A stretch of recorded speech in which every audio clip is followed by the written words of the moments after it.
It is clear for the most part as we continue to look at quiet conditions here. Now, the big picture shows that overall temps in the 60s here at this hour. We've warmed up a little bit. Even spots like 53 degrees in Salem have shown that, yeah, that was the only spot in the 40s. And there's spots around the lake over the next few days. I think that's going to be important, and I'll share that lake forecast with you here in just a second, and I go pull that up for you in a brief moment. What I do want to point out from the big picture standpoint is what we're going to see.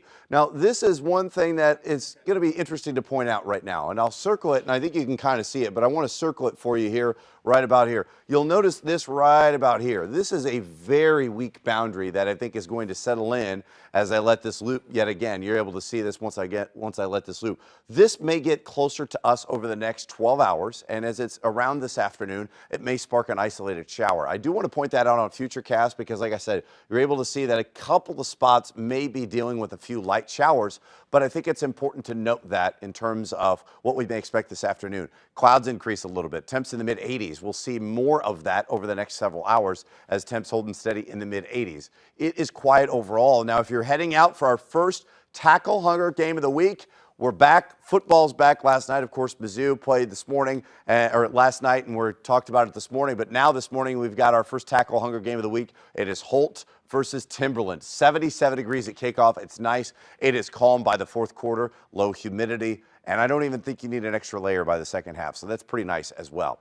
Now, the other side of things is off to the northwest. This is where we've had a steady diet of pretty much this entire area where you've seen pretty much where most of this has been moving, and you'll notice the general where the general wind is right about here, as we've kind of seen most of this come out of the northwest, right? And you've seen how this directional flow out of the northwest has pretty much pushed all the rain or any clouds in that direction. That's where the upper level wind stays, and that's why we've had rain in central Kansas and northern Nebraska, Arkansas and Oklahoma. But for us right now, we're going to continue to look at this system that works its way over the Front Range, sits in Nebraska and sits here and spins. You can see where this low kind of sits here. It spins, rain chances. And as we get a little closer to Sunday, what you'll notice is it brings a line of rain around I-35.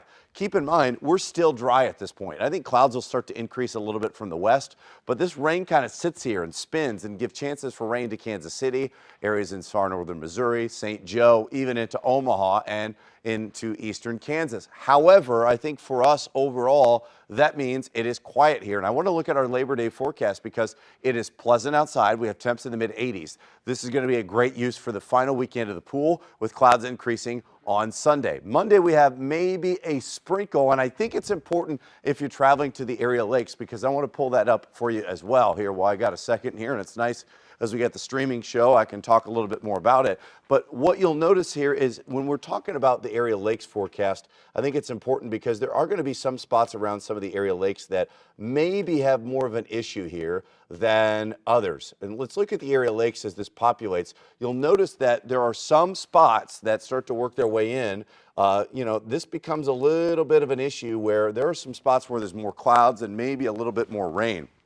So like I said, Table Rock Lake today, maybe a little bit of rain, but temperatures in the mid-80s. It's not going to be incredibly warm for these lakes, but the water is warm. I do think in Lake of the Ozarks and Mark Twain, you're probably going to see temps more in the mid to upper 70s for the tail end of the weekend. I think that's important to note as well. So we'll keep a close eye on that as well, and you can find that updated lakes forecast on KSDK.com.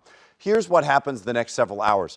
We're talking about cooler than average conditions. Look at this colder air that comes down by next week. What that means for us is we've got very warm conditions and dry conditions on Wednesday ahead of a frontal system. That could provide a few showers and storms, but watch what it does for Thursday afternoon's highs.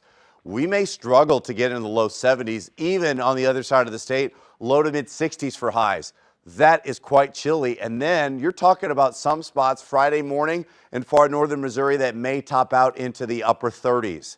That is quite chilly for this time of the year. And then by Friday into Saturday, then things get better. I talked about the drought monitor. I don't have a lot of great news for you in terms of drought. There are some spots technically not in the drought. Others have increased. We will see more of that over the next 10 days. So I want to bring that to you here. 86 tomorrow.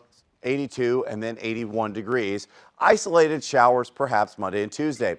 There are scattered showers to be had on Wednesday as that front passes, but look at our afternoons and morning lows even in the city. Low 70s, 75 on Friday, low to mid 50s to start our morning. So it will be quite chilly for those times. But next weekend looks really good. And keep in mind, there are a couple of things going on throughout this weekend. Next weekend, as it stands right now, and next weekend, of course, we've got the Stiefel Classic now, and also we've got the race. So there are a lot of things going on next weekend. And over